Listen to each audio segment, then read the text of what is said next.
आकार है 1,12,000 करोड़ का और वर्षों बाद 701 करोड़ का सरप्लस बजट 701 करोड़ का सरप्लस बजट प्रस्तुत हुआ है। और इसमें जो मुख्य रूप से जो बातें हैं वो गांधी जी के रास्ते पे चलते हुए छत्तीसगढ़ सरकार जहाँ काम कर रही है, ग्राम स्वराज्य जिसे हम सुराजी गांव के रूप में हम लोग इसको कार्यक्रम को प्रारंभ किए हैं।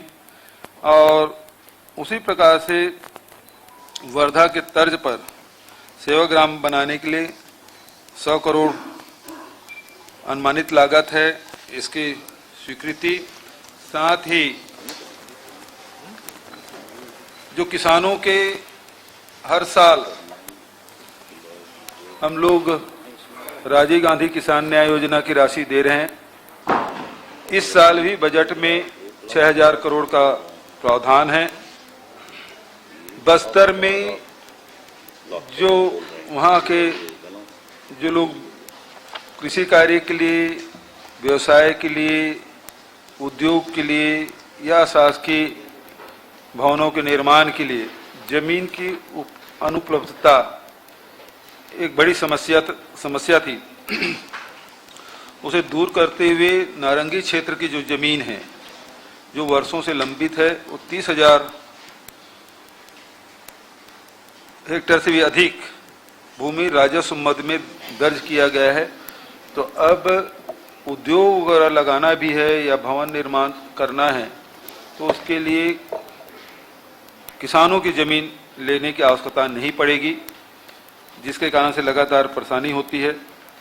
फिर जो भूमिहीन जो श्रमिक है, पिछले साल ही इस योजना को हमने लागू किया था और आप सबको पता है कि राहुल जी 3 फरवरी को आए थे और प्रथम किस्त उनकी उपस्थिति में हम लोगों ने प्रदान किया था और उन्होंने निर्देशित भी किया था इस राशि को बढ़ाया जाए। तो इस साल बजट में उसे 6,000 से बढ़ा के 7,000 प्रति वर्ष किया गया है। एक बड़ा बहुत जब भी हम लोग बस्तर जाते थे कि तो वहाँ जितने भी माझी है, बैगा है, गुनिया है, पुजारी है, इन सब की हमेशा मांग रहती थी कि हम लोगों को भी कुछ मानदेय मिले। और आप सब जानते हैं बस्तर में जो आदिवासी संस्कृति है वो अपनी विशेष पहचान उनकी है, विशिष्ट पहचान बनाए रखना और उस सांस्कृतिक जो धरोहर है उसे ये हमारे जो बैगा, गुनिया, माझी, हाट पहाड़िया, बाजा मोहरिया ये सब शामिल हैं। ये लोग उस संस्कृति के ध्वजवाहक हैं। तो इनको भी राजीव गांधी ग्रामीण भूमिहीन कृषि मजदूर न्याय योजना के अनुरूप ही उनको भी लाभ देने की मैंने बजट में प्रावधान किया गया है। उसी प्रकार से महात्मा गांधी ग्रामीण औद्योगिक पार्क अब जो गौठान है उस रूप में हम विकसित करेंगे। गौठान तो हमने बनाया, पहले वर्ष जमीन चिन्हांकित किए, फिर उसको डेवलप किए, गोबर खरीदने की व्यवस्था किए, वर्मी कंपोस्ट बनाए। अब वहाँ पेंट का भी, प्राकृतिक पेंट भी निर्माण करेंगे, बिजली का उत्पादन भी करेंगे और उसे औद्योगिक पार्क के रूप में विकसित करेंगे और इसके लिए बजट में 600 करोड़ का प्रावधान किया गया है। गोधन न्याय मिशन, टी कॉफी बोर्ड का गठन, मछली पालन एवं लाख उत्पादन को भी कृषि के समकक्ष दर्जा देना, मिलेट मिशन, पूरे देश में कहीं भी कोदो, कुटकी, रागी की समर्थन मूल्य खरीदी की व्यवस्था नहीं है। छत्तीसगढ़ पहला राज्य है जहां कोदो कुटकी के 3,000 और रागी का 3,000 से भी अधिक राशि के समर्थन मूल्य में खरीदी की व्यवस्था और उसे प्रोसेसिंग और विक्रय करने की व्यवस्था भी हम लोग इस बजट में शामिल किए हैं। इन सब के विपणन लघु वनोपज संघ के द्वारा किया जाएगा, जिसका नाम दिया गया है छत्तीसगढ़ हर्बल ब्रांड। और शहरी क्षेत्र में भी नवाचार के लिए छत्तीसगढ़ रोजगार मिशन, इसके लिए भी बजट में प्रावधान किया गया है। आर्थिक स्थिति को देखते हुए और लगातार छात्र बहुत सारी परीक्षाएं देते हैं और उसको ध्यान में रखते हुए चाहे जितने भी राज्य स्तर के स्थानीय व्यावसायिक परीक्षाएं छत्तीसगढ़ लोक सेवा आयोग के द्वारा आयोजित जो परीक्षाएं हैं उसमें छात्र छात्राओं से जो शुल्क लिया जाता था, तो स्थानीय जो हमारे प्रतिभागी होंगे उसे जितने भी शुल्क है उसको माफ करने की भी घोषणा मैंने की है। अधिकारी कर्मचारी लगातार पुरानी पेंशन की मांग करते रहे और उस मांग को ध्यान में रखते हुए जो एनपीएस योजना के स्थान पर पुरानी पेंशन योजना बहाल करने की भी मैंने घोषणा की है। उसी प्रकार से हमारे जो शासकीय अधिवक्ता हैं, वकील हैं, उनके भी उसे भी बढ़ाने की मैंने घोषणा की है। इस प्रकार से आप देखेंगे कि जो बजट है उसमें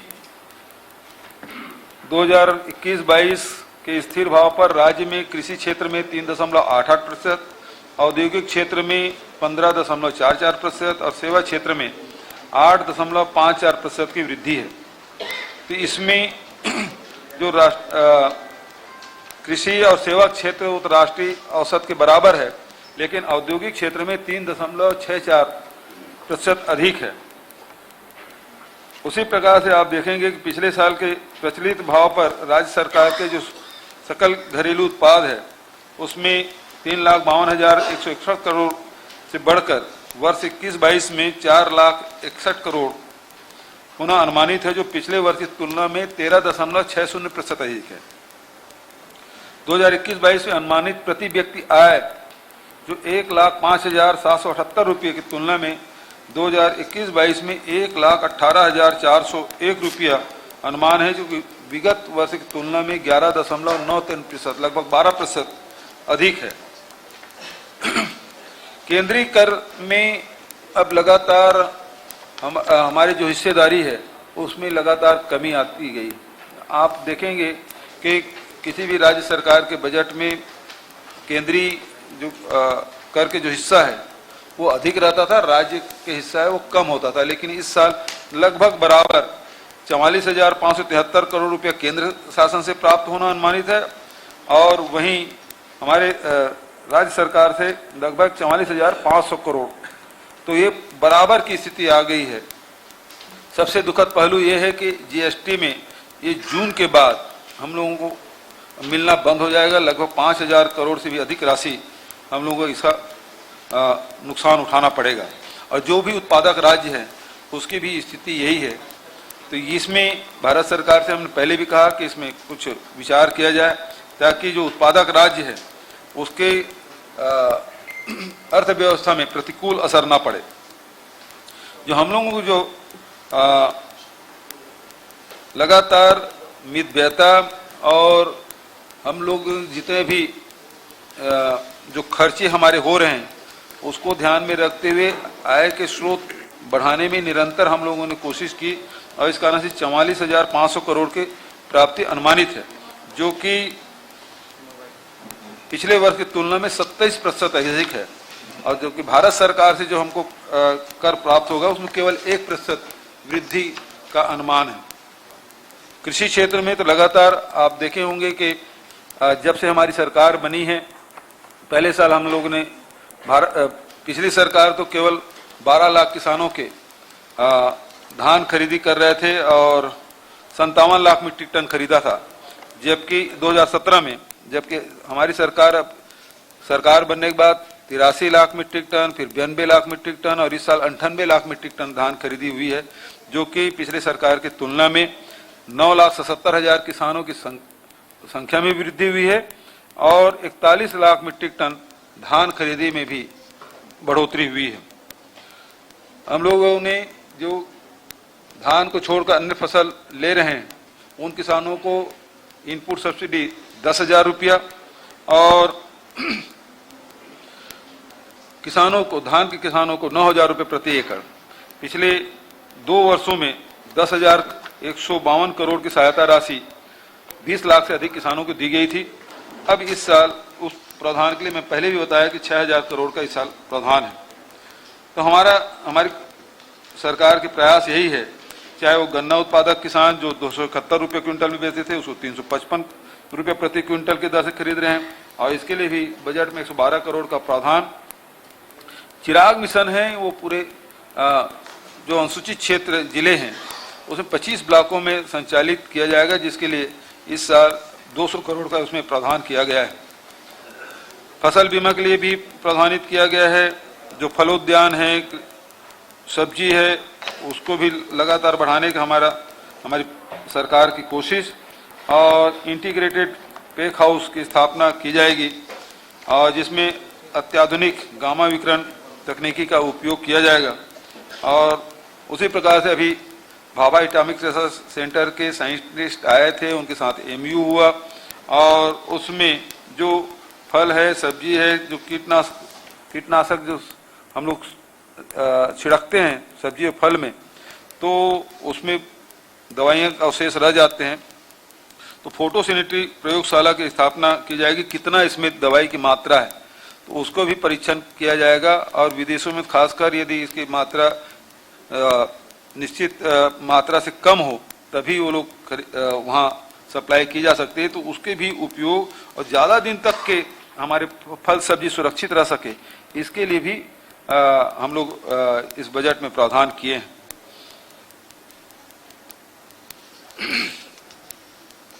वर्मी कंपोस्ट के बारे में तो लगातार मैं आपसे चर्चा करता ही हूँ। सिंचाई योजना भी लगातार हम लोग बढ़ा रहे हैं ताकि मंत्री जी से ऊपर बिठा लो, एक कुर्सी ले लो।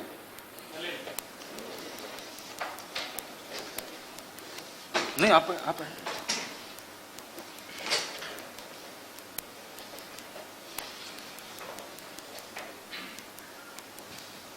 जो ग्रामीण क्षेत्र है, आजीविका मिशन में 7 जिले में 43 संगठन डिजिटल लेन देन मतलब कैशलेस इकोनॉमी को बढ़ावा दिया जा रहा है, जिसमें अब 9 जिलों में विशेष पिछड़ी जनजाति के 172 महिलाओं को सीआरपी के रूप में प्रशिक्षित करके 9,820 परिवारों को इसको लाभान्वित किया जाएगा। मिलाप परियोजना है जिसमें राजनांदगांव कबीरधाम जिले में जो हमारे श्रमिक आए 17,315 प्रवासी श्रमिक आए हैं, उसके लिए भी 450 करोड़ का प्रावधान हमने किया है।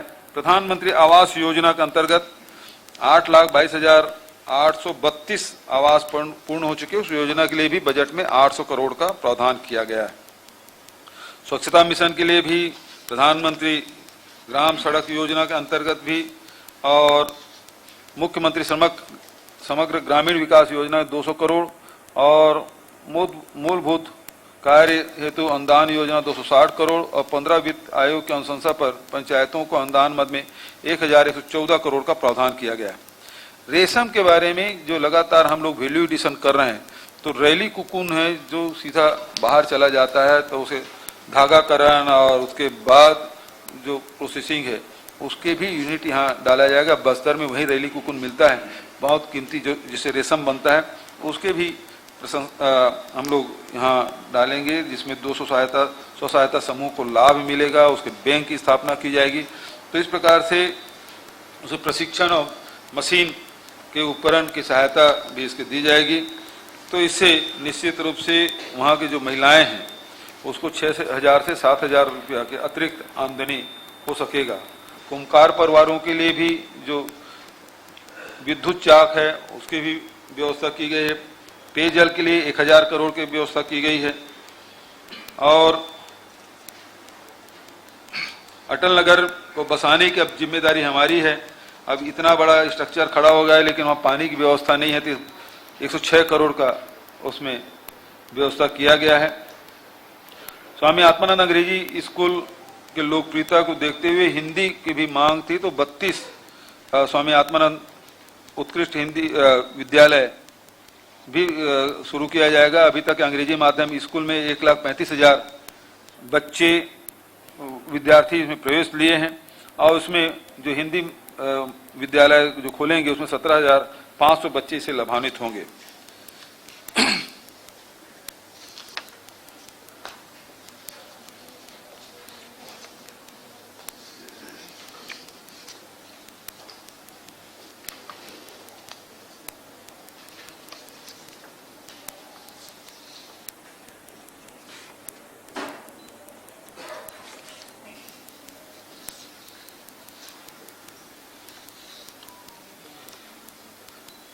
स्वास्थ्य विभाग में भी बहुत सारी भर्तियां भी हुई है और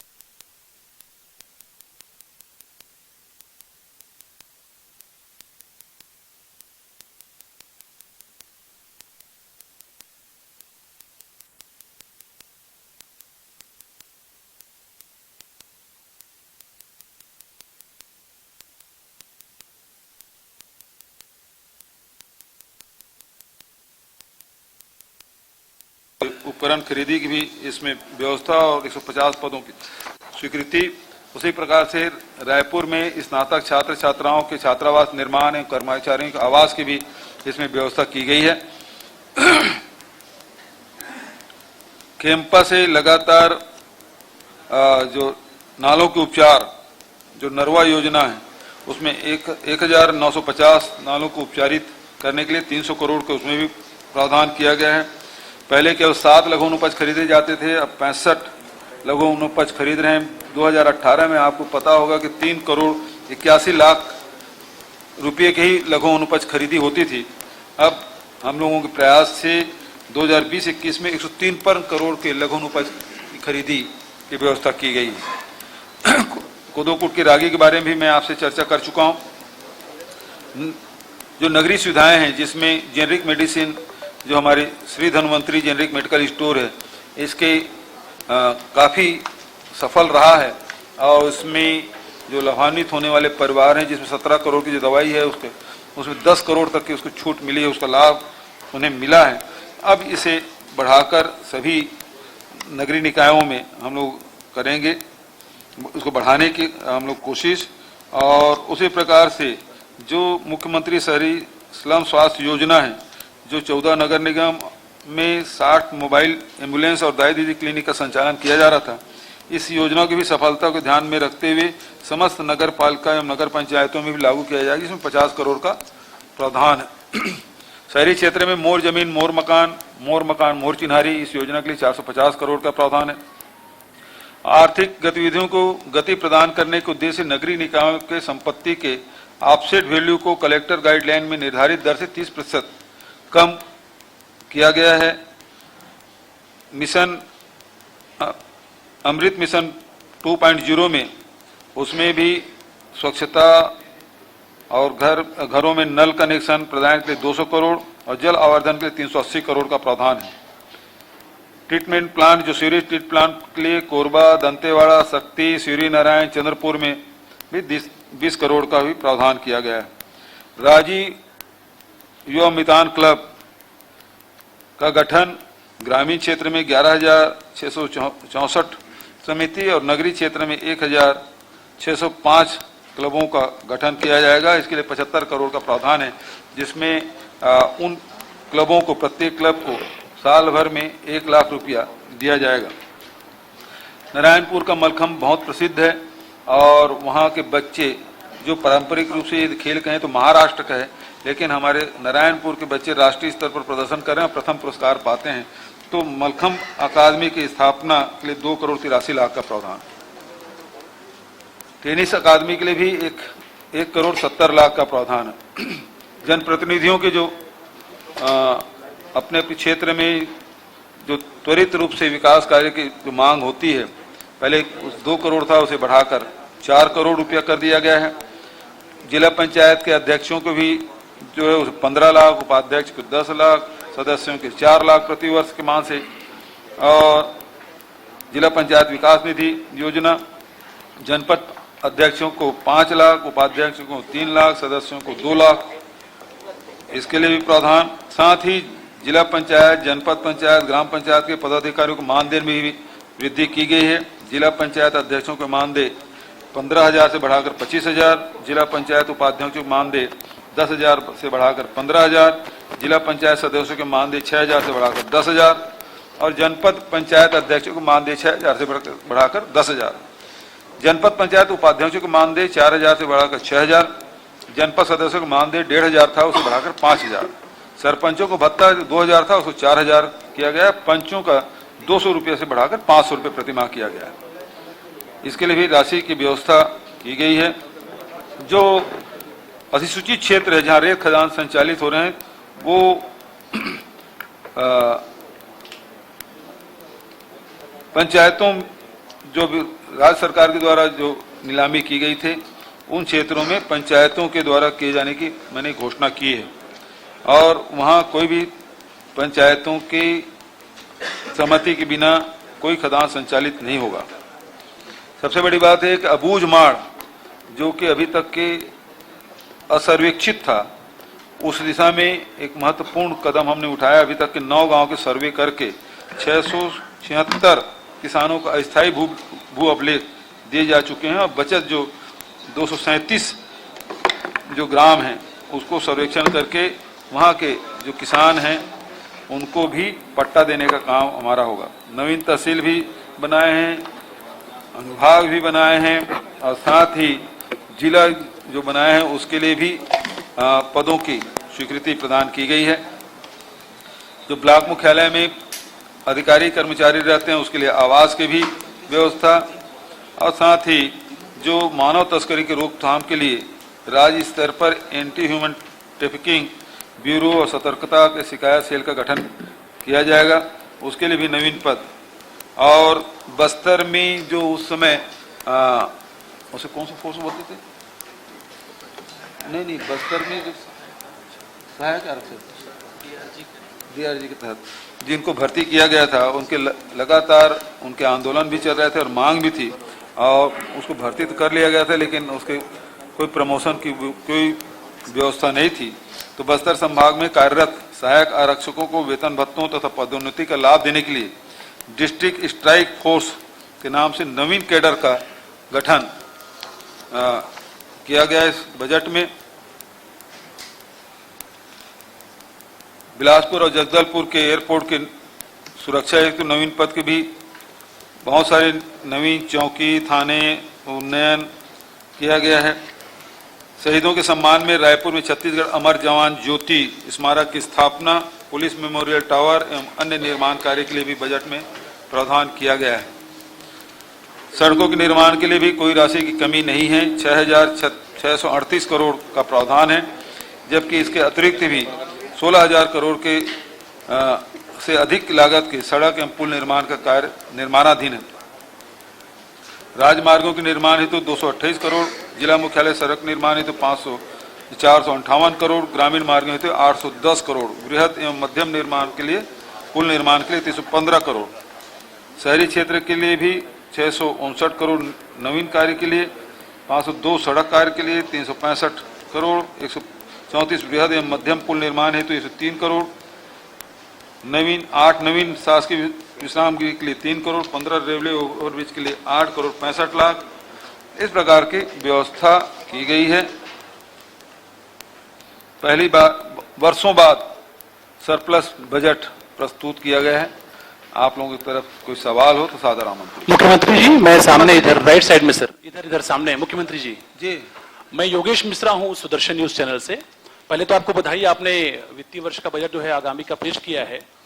जिस तरह से व्यावसायिक परीक्षा मंडल और लोक सेवा आयोग को लेकर जो आपने एक बड़ा निर्णय लिया कि जो स्थानीय बच्चे हैं उनकी जो परीक्षा शुल्क है उसको माफ किया जाएगा, उससे क्या लगता है, उसके पीछे ध्येय क्या था सरकार का? पहले ये सवाल है। दूसरा ये कि छत्तीसगढ़ रोजगार मिशन चूंकि लगातार काम कर रहा है, उससे जो अनएम्प्लॉयमेंट है सर, बेरोजगारी है, उसको दूर करने में कितनी सहायता मिल पाएगी? ये 2 सवाल है। देखिए, सबसे पहली बात यह है कि जो हमारे छात्र हैं बहुत ही एक तो मध्यम वर्गीय रहते हैं, निम्न मध्यम आय वर्ग रहते हैं या फिर गरीब बच्चे रहते हैं। अब पढ़ाई करते हैं, माता पिता बड़ी मुश्किल से पढ़ाई कराते हैं और उसके बाद भी उनसे फीस लें, तो मैं समझता हूं कि उन बच्चों के लिए एक प्रकार से सहायता होगी। परीक्षा दिलाने की, चाहे व्यापम हो चाहे PSC की परीक्षा दिलाएं, उन बच्चों को उसका लाभ होगा। जहाँ तक कि आप रोजगार की बात कर रहे हैं, तो रोजगार के लिए लगातार हमारी सरकार प्रयास कर रही है और 2017 में आप देखेंगे 17-18 में 22% बेरोजगारी दर था, अब वो घट के 2.1% हो गया है। हमारी कोशिश है कि उसमें और कमी आए। मुख्यमंत्री जी, मेरा सवाल ये था, इसे देखिए, शासकीय पद वो 3,80,000 के आसपास है और इसमें जो भर्ती हम लोगों ने किया अभी 40,000 का किया है करीब 1,73,000 पद हमारे रिक्त हैं। उसे लगातार हम लोग जैसे जैसे विभागों की डिमांड होती है और वित्तीय व्यवस्था होती है वैसे वैसे हम लोग उसके भर्ती कर रहे हैं। यदि पिछले सरकार की तुलना में आप देखेंगे तो हर साल जहां वो लोग 565 हर साल भर्ती कर रहे थे एवरेज में, हमारी सरकार में 1200 प्रति वर्ष हम लोग कर रहे थे। 13 साल में हम वृद्धि ही कर रहे हैं। 12,000 होगा, 5,000 होगा, क्योंकि 40,000 किए हैं तो 3 साल में 13 से 39, तो 13,000 के आसपास हम लोग कर रहे हैं। पिछले सरकार में 5,000 के हिसाब से कर रहे थे प्रति वर्ष एवरेज में, और हमारी सरकार में वो 13,000 प्रति वर्ष के हिसाब से कर रहे हैं। मुख्यमंत्री जी, ये आपके बजट में जी सोनी जी, ये छत्तीसगढ़ मॉडल जो है वो किस ढंग से परिलक्षित हो रहा है, थोड़ा सा सरल शब्दों में जानना चाह रहा था मैं। देख छत्तीसगढ़ मॉडल, बधाई इस बात के लिए भी दे रहा हूँ कि पेंशन बहाली योजना पर कई मैसेज आ रहे हैं जी, और आपके जो विधायक खुश होंगे सो होंगे, वो 15-20 लोग भी खुश होंगे, आपने उनको भी खुश किया, इसलिए बधाई आपको। विधायक लोग ही क्यों खुश होंगे, जो पेंशनधारी वो खुश होंगे। नहीं, पेंशन योजना के अंदर जो 2 से 4 करोड़ आपने किया उसके लिए वो पेंशन नहीं है, वो क्षेत्र विकास निधि है।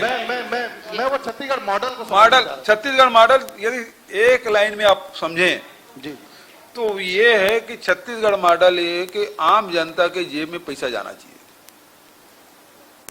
चाहे वो मजदूर हो, चाहे वो आदिवासी हो, चाहे वो अनुसूचित जाति के हो, चाहे वो महिला हो, चाहे नौजवान हो, चाहे व्यापारी हो, चाहे उद्योगपति, सबके जेब में पैसा जाना चाहिए। उसकी व्यवस्था सरकार कर रही है। तो ये इस योजना से जहां मजदूरों के, किसानों के जेब में पैसा जाएगा तो उद्योग चलेगा, अब व्यापार चलेगा, और यदि व्यापार चला तो उद्योग के पहिए भी घूमेंगे। तो इसलिए एक लाइन में ये है कि आम जनता के जेब में पैसा जाना चाहिए। जी हाँ सर, मेरा प्रश्न ये है कि आपने कहा है कि रेत खदानों के संचालन से ग्राम पंचायतें सशक्त होंगी अनुसूचित क्षेत्रों में, हाँ अनुसूचित में, और बाकी जगह ग्राम पंचायत की सहमति, तो इसमें रॉयल्टी शेयर का कुछ हिसाब किताब वो तो है ही, वो तो पहले ही तय है, वो तो सब उसी जाना है। मुख्यमंत्री जी, पहले से जो मिलता था उसे हम दुगुना करके देंगे। मुख्यमंत्री जी, मैं विकल्प शुक्ला हूँ, आकाशवाणी समाचार से। जी। आपने काफी आकर्षक घोषणाएं की हैं जी। इनके लिए राजस्व की जरूरत पड़ेगी जी, और राजस्व वृद्धि के लिए आपने करावर्धन प्रकोष्ठ बनाने की भी घोषणा की है जी। ये प्रकोष्ठ की भूमिका क्या होगी, क्योंकि जैसे ऐसे लग रहा है क्या अब अलग अलग विभाग अपने हिसाब से कर तय करेंगे, इसकी भूमिका पे थोड़ा प्रकाश डालिए। ये सबसे पहली बात है कि राजस्व कैसे आए। अब आप देखेंगे, मैं पहले ही कह रहा था कि 35,000 करोड़ था, अब बढ़ा के हम लोग 44,500 करोड़, तो उसमें जो लगभग 13-14% की जो वृद्धि हुई है, तो ये हमारे जो सरकार विभिन्न विभाग के अधिकारी हैं, हमारे मंत्रीगण हैं, सब लोगों के समन्वित प्रयास रहा है, अधिकारी कर्मचारियों का, इस कारण से राजस्व हमारा बढ़ा है। और अनुपात में देखेंगे तो लगभग 13%, मैं क्षमा चाहूंगा, 27% की वृद्धि हुई पिछले वर्ष की तुलना में, और केंद्रीय कर में हम जो प्रतिशत केवल 1% की वृद्धि। तो ये दर्शाता है कि हम लोगों ने अपने प्रयास से यहाँ राज के कोष में धन लाने का काम ज्यादा किया है, और केंद्र से हमारा हिस्सा घटते जा रहा है लगातार। कभी अवसर मिलेगा, कल भी मैं विधानसभा में बताया, इस साल भी आपको कापी भी उपलब्ध करा दूं, कैसे लगातार भारत सरकार के जो मिलने वाले जो राजस्व है उसमें कमी आती जा रही है।